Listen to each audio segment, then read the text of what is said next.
बहुत सुंदर बात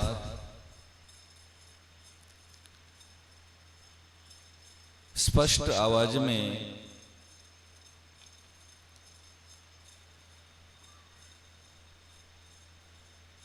और एक वेदना भरी हृदय में महाराज श्री ने ये हम सब लोगों के लिए बताया है। एक पीड़ा है संतों के हृदय में, वेदना है, हमारा कल्याण कैसे हो जाए।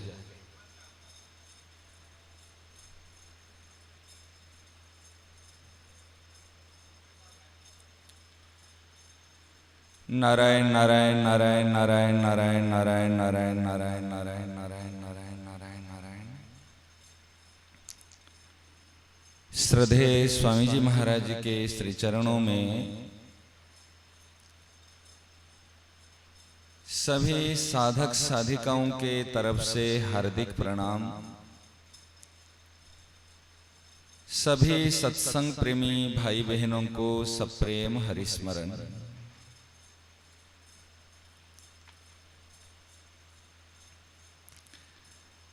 आज का प्रवचन साधकों को बार बार सुनना आवश्यक है। एक बार नहीं, बार बार, और सबको सुनना है।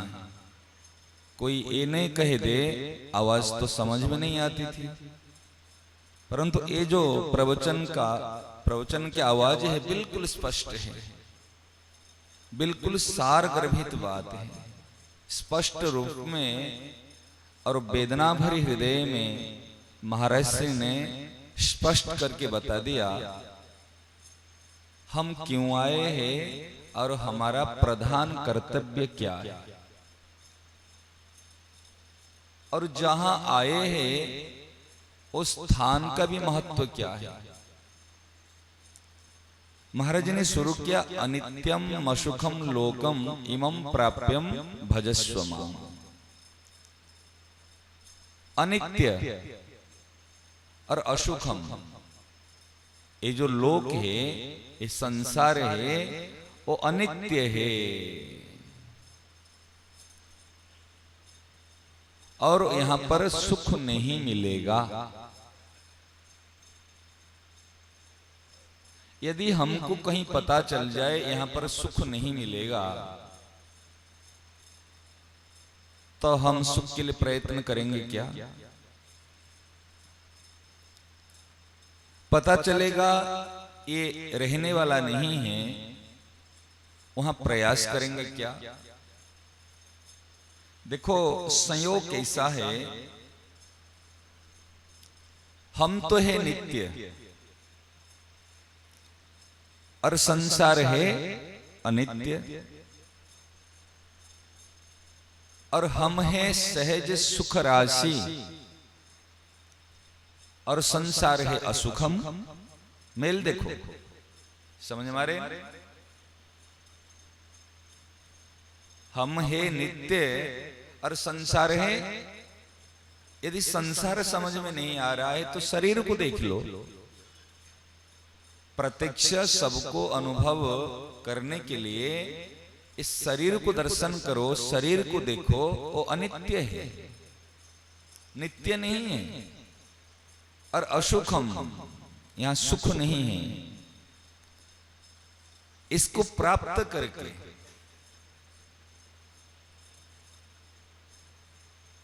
क्या करना है? इमं प्राप्य, इसको प्राप्त करके माम भजस्व, मेरा ही भजन करो। अच्छा, भजन करने का तात्पर्य क्या है? आप कहेंगे हम तो राम राम करते हैं, हनुमान चालीसा का पाठ करते हैं, सुंदरकांड का पाठ करते हैं, अपनी शक्ति सामर्थ्य समझ में जो कुछ पकड़ में आई थोड़े बहुत कुछ ना कुछ करते आ रहे, फिर भी काम क्यों नहीं बन रहा है? फिर भी जैसी शांति मिलनी चाहिए, शाश्वत शांति, वो शांति क्यों नहीं मिल रही? थोड़े बहुत हम सब लोग करते, जो यहां पर बैठे हुए, जो सुन रहे हैं, जो ऑनलाइन में जुड़ जाते हैं वो कुछ ना कुछ करते हैं या करना चाहते हैं, उनके अंदर कुछ आस्था है इसलिए तो जुड़ते हैं, परंतु होते हुए भी पूर्णता क्यों नहीं आती? भजन का स्वरूप क्या है? भजन किसको कहते हैं? ये सब ठीक है, नाम जप करे, पाठ करे, पूजा करे, जप करे, तप करे, परंतु भजन कहते हैं वास्तव में एक अंदर की आवश्यकता। समझ में आ रही? एक अंदर की डिमांड, आवश्यकता। जैसे एक छोटा बच्चा, उसको प्यास लग रही है, वो ये नहीं कह पाता मुझे जल पिलाओ, वो जल शब्द नहीं जानता, पानी का नाम नहीं जानता। जैसे अंदर में जल की आवश्यकता होती है, जल नहीं मिलता, वो क्या करेगा? रोने लग जाएगा। सही ना? नहीं, वो रोने लग जाता है। आपको भूख लग रही है, आप अपने पर लेके देखिए, आपको भूख लग रही है, बहुत तेजी से भूख लग रही है, और कोई कहेगा अरे चल यार तू आए हैं यहाँ पे, तुझे घुमाने ले चलता हूं, और बहुत अच्छी कीमती गाड़ी में बैठाया और घुमाने ले गया। कहेगा देखो BMW गाड़ी है, करोड़ों रुपया की गाड़ी लिया हूं, चल कैसे लग रहा है तुझे? अच्छा लग रहा है ना? क्या बोलोगे? गाड़ी में बैठना तो अच्छा लगता है, लेकिन इतने अच्छे नहीं लगता, पेट में भूखा है, अभी भूख लग रही है। करोड़ रुपया की गाड़ी में भी आपको वो सुख नहीं मिलेगा। आपको 50-60 रुपया के एक भोजन देने से जो सुख मिलेगा, वो करोड़ रुपया की गाड़ी की, अरब रुपया की महल कोठी में बैठने से वो सुख नहीं मिलेगा, क्योंकि आपके शरीर के लिए भोजन आवश्यक है। एक भीतर से डिमांड है, इसलिए भजन का नाम है डिमांड, अंदर की आवश्यकता। हम भीतर से किसको चाहते हैं, ये बात को ध्यान रखना। हम संसार को चाहते हैं या ईश्वर को चाहते हैं? हम संसार को चाहते हैं या ईश्वर को चाहते हैं?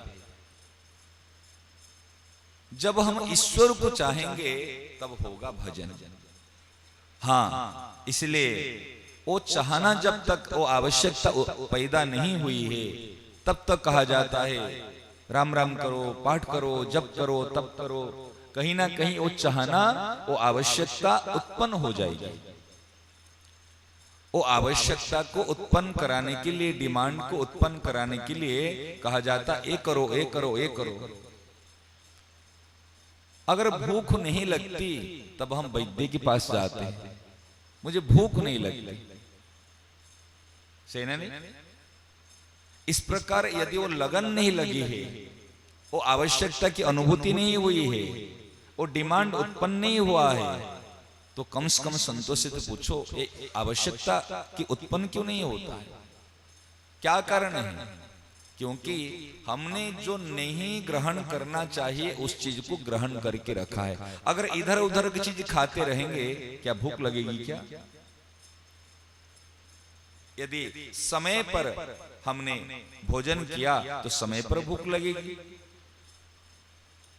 तो कहने का तात्पर्य वास्तव में इमं प्राप्य भजस्व माम, इस शरीर को प्राप्त करके भजन कर लो, क्योंकि शरीर टिकने वाला नहीं है। कल बताया था ना, कल इस बात को बताया था ना, यहां पर सब चीज खोने वाली है, सब कोई खोने वाले हैं और सब चीज वस्तु खोने वाली है। कोई भी टिकने वाले नहीं है कि कोई वस्तु टिकने वाली नहीं है, कोई भी नहीं है। अच्छा, जो खोने वाले हैं और खोने वाली है, और खो जाए तो क्या करोगे? वो तो खो जाएगी। चाहे हम खो जाएंगे, नहीं तो वस्तु चीज वस्तु खो जाएगी। ये तो खोने वाले हैं, ये संसार खोया हुआ है। परंतु हम चाहते हैं जो मूल में स्थायी है, टिकने वाले है, सदा रहने वाले हैं, उनकी तरफ से तो हमारी दृष्टि हट गई और इस तरफ चाहते हमको धन मिले, पद मिले, प्रतिष्ठा मिले, वो मिले। इसके लिए रात दिन प्रयास करते हैं। इसलिए महाराज जी ने कहा तूर्णम यतेत न पतेत दनुमृत्यु यावत।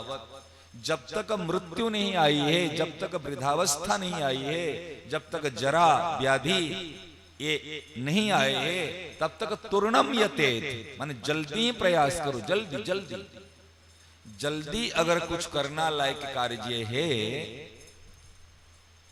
प्रभु को अपना स्वीकार करके भजन करना, उनको चाहना, उनकी आवश्यकता का अनुभव करना, ये ही जल्दी करना काम है। यदि पता चला परिवार में किसकी तबीयत खराब हो गई, हार्ट अटैक आ गया, तो आप क्या करोगे? पहले इनको अस्पताल लेके इलाज कराओगे ना उस समय दुकान व्यापार संभालोगे? क्या करोगे? क्यों क्यों करते हो?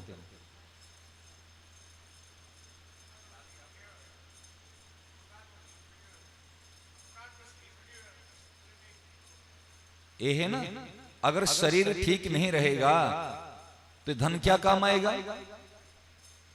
क्या काम आएगा? तो इस प्रकार जब हमको पता चले इस शरीर टिकने वाला नहीं है और इस शरीर में अगर हमारा भजन करने का काम हो, देखो सबके लिए बता रहा हूं, एक काम की बात है। हमारे एक कमी रहती है, जो कमी है उसको दूर करना है। कमी का मतलब उल्हाना नहीं देना आप लोगों को, इस बात को समझो। राजा जयमल सिंह जी थे, भक्त चरित्र में मीराबाई के चाचरे भाई, और उनका नियम था 4 घड़ी भजन करने का। 4 घड़ी, समझ रहे? नहीं, 10 घड़ी मतलब 4 घंटे। 4 घंटे भजन करने का उनका नियम था। चाहे कुछ भी हो जाए, लेकिन भजन नहीं छोड़ते। भजन के लिए निष्ठा की आवश्यकता है, भजन के लिए आपका नियम का आवश्यक है, भजन के लिए अनन्यता की जरूरत है। अगर निश्चय नहीं करोगे तो भजन नहीं कर पाओगे। जैसे रविवार का दिन 40 साल से आपके यहाँ राधा माधव मंडली के द्वारा 40 साल से लगभग आपका कीर्तन चल रहा है रविवार के रात्रि को। यदि रविवार के कितने सदस्य पहले जुड़े हुए थे और धीरे धीरे जो बड़ों ने शुरू कर दिया था, और हमको इसको आगे बढ़ाना चाहिए ना इसको घटाना चाहिए? बताओ। इसके लिए यदि रविवार को समय को हम सोचेंगे, हमको 2 घंटे या 1 घंटे 2 घंटे हमको देना है, और हमको दुकान सब व्यापार करोगे और जीवन भर व्यापार करोगे, और उस समय में यदि हम निश्चय कर लेंगे हम 8 से 10 या 9 से 11 जो भी समय आपका है, इतने समय हमको देना है, कोई रोक सकता है? बड़े बड़े राजा महाराजा को देखो जिन्होंने निश्चय कर लिया मुझे इतना समय भजन में लगाना है। राजा दिलीप जी ने निश्चय कर लिया मुझे घर छोड़कर सब कुछ राजपाट छोड़कर जाकर जंगल में भजन करना है। आजकल हम ये नहीं कहते तुम उम्र पाने के बाद सब कुछ छोड़ के जंगल में चले जाओ, कम से कम 24 घंटे से कुछ समय तो निकालो भजन करने के लिए, कुछ समय तो ईश्वर को दो। हम तो कहते भजन का अर्थ जिन्होंने हमको 24 घंटा का समय दिया वो ईश्वर को जिन्होंने दिया उनको आप कम से कम 24 घंटे नहीं है तो 24 मिनट तो दे दो, 1 घंटे तो दे दो, 48 मिनट तो दे दो। इतना समय तो दे दो। उनको ईमानदारी से समय दे देना ही भजन है। लेकिन समय देते वो भी बेईमानी से, सही ना? नहीं, समय देते वो भी बेईमानी से। यदि ईश्वर का समय है उसमें इंटरफेयर मत करो, ये दुकान का समय दुकान को दो, परिवार का समय परिवार को दो, प्रभु का समय प्रभु को दो। आज आप आते हैं घर पे ठीक से भोजन भी नहीं करते, घर से ठीक से पत्नी से बच्चों से बातें भी नहीं करते हो, उनको समय नहीं देते, उनके हालचाल पूछते नहीं। ये क्या है? ये बेईमानी है, ये बेईमानी है। प्रभु को प्रभु का समय दे दो। इसे मूल में तो सब कुछ प्रभु का समय है। हम पूरा समय, भगवान कहते तस्मात्, कैसे? सततम, तो सब समय में, तस्मात् सर्वेषु कालेषु माम अनुस्मर, तो सब समय में मेरा स्मरण कर। अरे भैया, सब समय में अगर स्मरण नहीं कर पाते, कम से कम तो 2 घंटे तो स्मरण के लिए रख देंगे, 1 घंटे तो स्मरण के लिए रख देंगे। जैसे दुकान के लिए हमने 10 घंटे या 12 घंटे या 8 घंटे दुकान के लिए समय फिक्स किए ना, नहीं किए? आप बचाओ, जब इतने घंटे आप दुकान के लिए फिक्स किए, तो पत्नी के लिए, बच्चों के लिए 1 घंटे फिक्स कर दो, बूढ़े माँ बाप के लिए 1 घंटे फिक्स करो, जाके उनके चरणों में, उनके पास में बैठना। गौशाला के लिए 1-2 घंटे फिक्स कर लो। इस प्रकार कीर्तन के लिए आपको लाइफ मैनेजमेंट और टाइम मैनेजमेंट करना अगर नहीं आएगा, आप कैसे साधना करोगे? कहीं तो बिल्कुल समय दे दिए, कहीं नहीं, ऐसे नहीं चलेगा। इसलिए आप रूटीन बना दीजिए, मुझे गौशाला के लिए इतने समय देनी है, माता पिता के लिए इतना समय देना है, व्यापार के लिए इतना समय देना है, और हमारे साधन भजन करने के लिए भी समय देना है। अगर ठाकुर जी कहेंगे मेरे लिए अगर तेरे पास समय नहीं है, तो तेरे लिए भी मेरे पास समय नहीं है। ये यथामाम प्रपद्यन्ते, भगवान ने सूत्र काम करेंगे भाई। ये यथामाम प्रपद्यन्ते तामस्तथैव भजाम्यहम्, जो जैसा मेरे तेरे लिए, तू मेरा भजन करेगा तो मैं तेरा भजन करूंगा। तेरे लिए तेरे पास मेरे लिए समय नहीं है, इसलिए मेरे पास भी तेरे लिए समय नहीं है। क्या होगा? जयराम जी की उस समय ज्ञान हो जाएगा। इसलिए महाराज जी का जो कहना है, समय दो समय। और देखो हम किसको चाहते हैं, कितने अंश में चाहते हैं, वो आपकी टाइम से पता चल जाता है। आप कहेंगे यहां भगवान का भजन करते हैं, भगवान को चाहते ना, करते हो भजन, ये मानता हूं, लेकिन चाहते नहीं ईश्वर को। ये सच्ची बात है, ये हकीकत है। आप करते हैं भजन, नाम जप करते, कीर्तन, लेकिन चाहते नहीं हो। जो जिसको चाहेगा पहले प्राइमरी प्रधानता रूप से वो उसको समय देगा।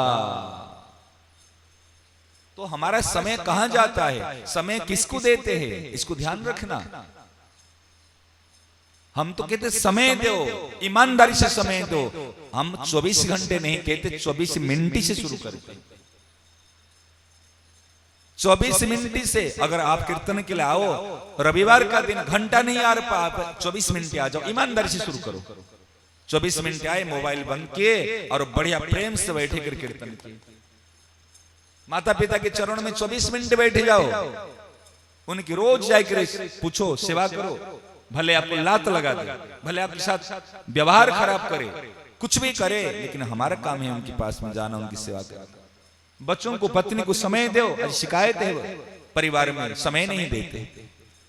ये धन क्या काम आएगा अगर परिवार में शांति नहीं है, परिवार में प्रेम नहीं है, सहानुभूति नहीं है, तो एक धन क्या काम आएगा? क्या काम आएगा बताओ? ये बड़ी समस्या होती वर्तमान समय में। एक बात बताऊं, घर गृहस्थी में चलती है, दान पुण्य लोग कर लेते हैं, लेकिन बच्चों को पढ़ाने के लिए, कि बच्चों के संस्कार के लिए खर्चा नहीं करते। क्योंकि दान पुण्य करेंगे तो प्रशंसा होगी।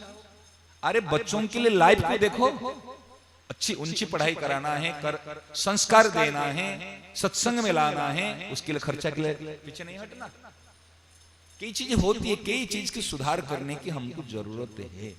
इसलिए महाराज ने जो बात आज कही, बस इमं प्राप्य भजस्व माम। और कितना बढ़िया राम राम राम राम राम राम राम राम राम राम राम राम राम राम राम राम। और इससे भी बढ़िया बात बता रहा हूं आपको,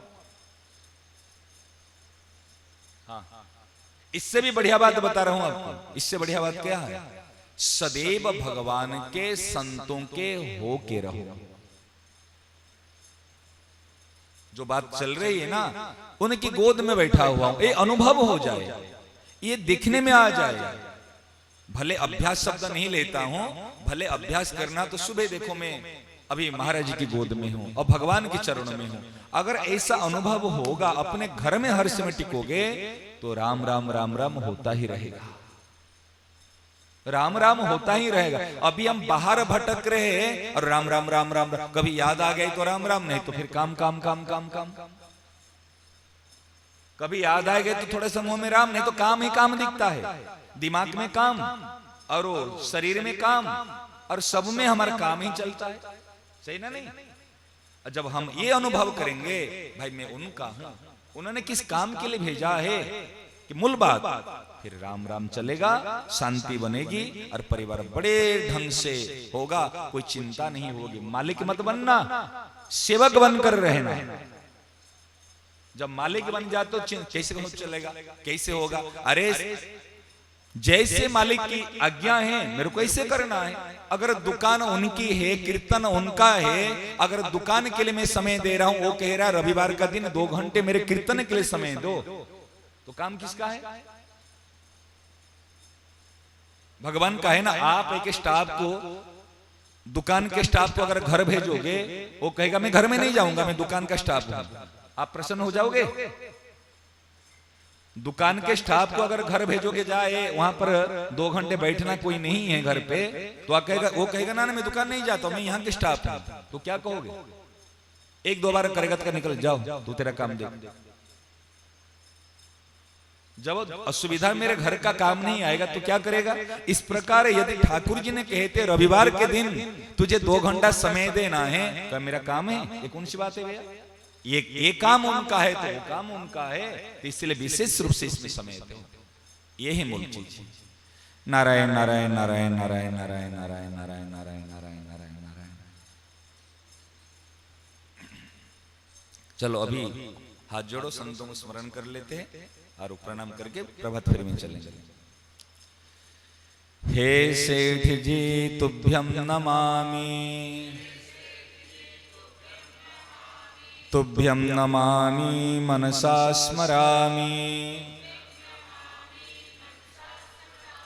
हे भाई जी तुभ्यं नमामि,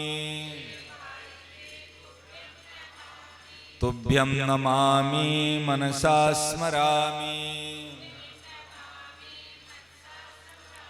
हे स्वामी जी तुभ्यं नमामि, तुभ्यं नमामि मनसा स्मरामि। हे बाबा जी तुभ्यं नमामि, तुभ्यं नमामि मनसा स्मरामि। हे क्रांति जी तुभ्यं नमामि, तुभ्यं नमामि मनसा स्मरामि। हे गुप्त प्रगट भक्त वृंद तुभ्यं नमामि, हे गुप्त प्रगट भक्त वृंद तुभ्यं नमामि मनसा स्मरामि। तुभ्यं नमामि मनसा स्मरामि, तुभ्यं नमामि मनसा स्मरामि।